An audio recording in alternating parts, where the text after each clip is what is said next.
Hey guys, yours truly, Kevin Grace. I am here in my hometown of Baltimore. I'm on Park Avenue. Now, the 200, 300, and the 400 block of Park Avenue is considered Chinatown. Now, in the turn of the 20th century, initially Chinatown was down on Marion Street, and right after World War I, it was moved to this area due to urban renewal.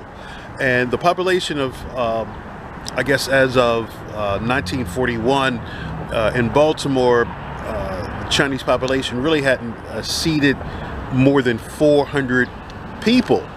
The kids during the time of segregation were considered white, and they attended school with white kids. Now during the 1960s, this area wasn't touched during the unrest of the Martin Luther King riots, so this area wasn't burnt down like some of the other areas. Later in the 70s, a lot of Chinese people started moving out to the suburbs. Now, as you can see, over the years, things kind of dried up, and behind me they're going to actually keep the storefronts, thank goodness, but they are trying to stabilize it. One place a lot of people like going to was the Chinatown restaurant, which is right there on that corner. I don't know when they moved out of business or went out of business here in this area, but as you can see, these structures have been dilapidated and falling down, but a new $20 million project is now underway. They're making a 5-story apartment building, and they're keeping these storefronts, which I'm happy about. They're incorporating that into their new look. So I don't know when it's going to be ready. It could be another 2 years, but a lot of areas around here, they've been knocking down a lot of buildings and throwing up some new apartments. But this was, like I said, China Doll restaurant here, and then there were a couple other businesses. Here on the corner was a tailor shop, and I think at one time someone mentioned that was a bookstore, but as you can see, the roofs have fallen down. And I'm going to show you some other areas. Actually, on this corner here, they have this really nice mural, so I want to show you of the dragon. But now, I guess in actually 2017, this area started becoming a immigration hub, as they call it. It's a lot of Ethiopians here now. So like I said, there is a mural on the wall here, a dragon. I did take a picture of the whole complete wall before most of it got knocked down, but as you can see, this was a dedication for, you know, the Chinese here. But on the other end here, there was a mural of a lion that was dedicated to the Ethiopians in this area. This building right here is the old BG&E, I think some type of power plant or something that they were using.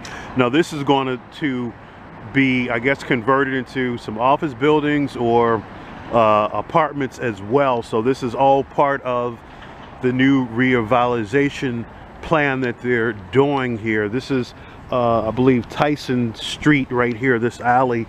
But as you can see, the back they've knocked down, and you can see how dilapidated the roofs were, and they've collapsed and everything else. And of course now bulldozed. This whole area now is all bulldozed. There were some other structures that were right here, but I will show you the pictures in the montage of this vlog. And the old restaurant Martique's is still going to be, most of it kept up, but that's another building that is dilapidated, that's on Mulberry Street right around the corner. Let's go take a look at that as well.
on 214 Mulberry Street, and behind me is a historic place. Actually, this is one of the first French restaurants that was introduced here in Baltimore, and actually it was called Martic's French Restaurant. It opened as a French restaurant in 1970 and it closed in 2008, and the owner, Maurice Martic, was the owner. Now, he passed away, unfortunately, in about 2011, about a month shy of his 89th birthday, and he passed away from lung cancer. Now, the history of this building goes back way back. This building, I think, really predates the Civil War. I think they trace it back to about 1854, and the style of this building is called a federal style. Now, Maurice Martic's family, his mom and dad, Harry and Florence Martic, moved from, they were Polish Jews. They moved here to Baltimore in 1917, and they opened this place as a grocery store. Now, they also said that his dad Harry had a illegal speakeasy, and he did get in trouble and arrested, and then had to serve a year in jail because of serving illegal alcohol during Prohibition. But in 1933, this was one of the first businesses to get a liquor license. Now, they consider this bar one of Baltimore's first beatnik bars. Now, the Martiques had 5 kids that they raised upstairs in the upper level. Now, in 1948, Mrs. Martic went legally blind, and actually her husband had died in the about 1944. And Maurice, he got drafted into the World War II for a few years, and then in 1948 he took over the business and he turned it into a bar, and you had a lot of celebrities would come here, and it did very well. Now, he said he would serve anybody, but unfortunately the laws at that time, you couldn't serve blacks. If you did, you would lose your liquor license. You weren't supposed to serve gays, even though gay people did sneak in here. If you did and get caught, you would get your license taken away. But this was one of the first businesses to display work from different artists. And but yeah, a lot of people came here, and even a young John Waters, when he was underage, would come here and sneak to drink. In the 50s, late 50s, right before Billie Holiday passed away, she came here and sang. And they said even Leonard Bernstein came and played piano at one time here. So a lot of people have come here. I never got a chance to come here when it was a French restaurant. Just wasn't into French food. But as you can see, the building's still existing, but they've been wanting to knock this down. But due to the great efforts of a lot of historians and preservationists, they mentioned that the new developers could not knock this down. They had to incorporate it into their new project, and actually a new project is underway. It's going to be a $20 million apartment building that's going to be put up, and they're going to keep this power plant, the old BG&E power plant. They're making that apartment buildings as well. Now, half of this building is going to get knocked down. The back half, as you can see there's a tree coming through the structure, and the roof has fallen in. And over the years, there were a couple other people that bought the property, and they said they were going to turn it into different things, and it never did happen. But getting back to Maurice Martique, and I don't want to forget, he got tired of having this as a bar.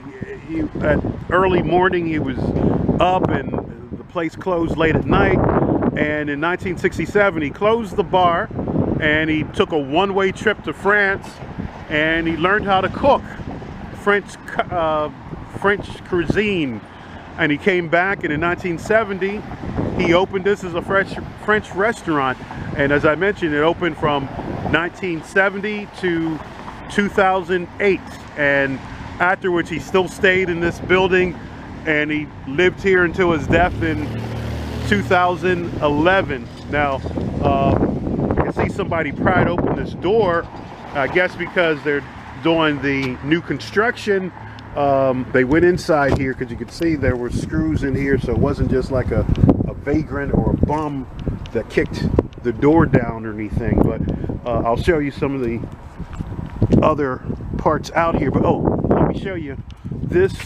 In the 60s, Morris tried running for, unsuccessfully, House of Delegates, and you can see they have this little placard there, and they also have this. I don't know what this thing was, the Malcolm show, so I don't know what that was, but I know at one time this opening was closed because there was an accident, so you would have to come through this door here.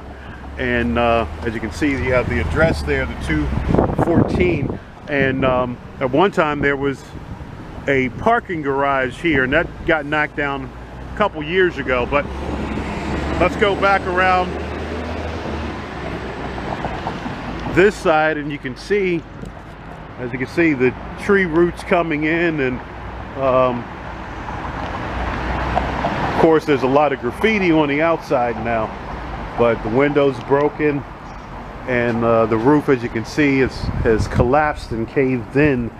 But very sad to see. And like I said, the storefronts of those buildings on the 400 block of Park Avenue are still be kept up, so they're going to wrap the new apartment building around this area and keep this. Now, like I said, they're going to knock down this back part and keep the front part open, and I think they're going to have that as a place for people to eat. They're going to have it, I think, as an open space, so they're going to keep this as best as they can. But a lot of you out there have mentioned that you've eaten here. Definitely please share your experiences eating the French food here, and if you liked it, didn't like it, and what your memories of the place are. But if you like this video, please subscribe down below, and feel free to leave any comments about Martique's and Morris Martique.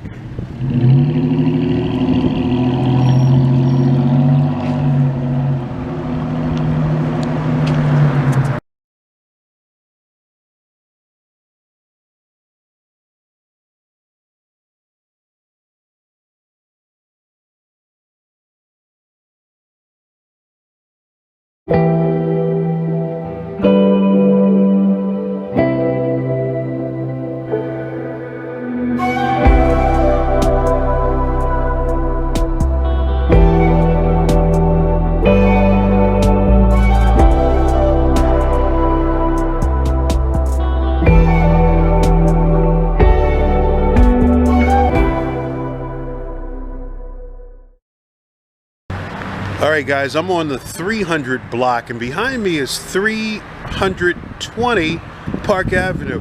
Behind me is a business that a lot of you have mentioned that you used to eat at when you were a kid or whatever. It was called the White Rice Inn, and I don't know when it closed, but unfortunately it's abandoned. No, the other businesses up and down here, mostly Ethiopian businesses now, and everything is open. Actually, there's a couple of Chinese restaurants across the street that are closed as well, but this is the old White Rice Inn. As you can see in the collage, it looks a lot different than what it looked like in the 50s and the 60s, but so many of you have said that you used to eat here or have eaten here. And as you can see, it's old school. You got the address right there in the foot, in the step area there. But all these other businesses here are Ethiopian nowadays. Now, there's a couple of Chinese restaurants here and a grocery store, and those are closed as well, and these other ones, so I have no idea if they're going to reopen. Who knows when they put that apartment building there, so there may be more life into this business area as well, so hopefully that's the case. But there's not too much of a Chinatown here in Baltimore anymore. You got to go out to the county area. But if you have any memories about the White Rice Inn, please share them down below.